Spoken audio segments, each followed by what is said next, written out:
Assalamualaikum warahmatullahi wabarakatuh. Madayaw mayong adlaw kaninyong tanan. Magandang araw sa inyong lahat. Binabati ko ang ating mga kababayan ng isang makabuluhang araw ng mga manggagawa. Ngayong araw na ito, tayo ay nagbibigay-pugay sa lahat ng manggagawang Pilipino na patuloy na nagsusumikap para sa ikauunlad ng kani-kanilang buhay, pamilya at komunidad.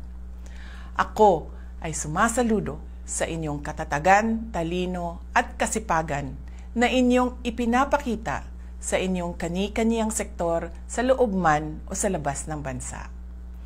Ating ipagdiwang ang tagumpay ng bawat overseas Filipino worker, medical at security frontliner, community worker, guro at lahat ng nagtatrabaho sa pampubliko at pribadong sektor ng lipunan. Anumang hamon ang ating kinakaharap sa kasalukuyan, naway manatili tayong matatag, matyaga at mapagpursige sa ating nagkakaisang hangarin para sa tunay na kaunlaran at makabuluhang pagbabago sa ating bansa. Isang mapagpalang pagdiriwang ng araw ng manggagawa. Ang lahat ng ginagawa natin ay para sa Diyos, sa bayan at sa bawat pamilyang Pilipino. Syukuran.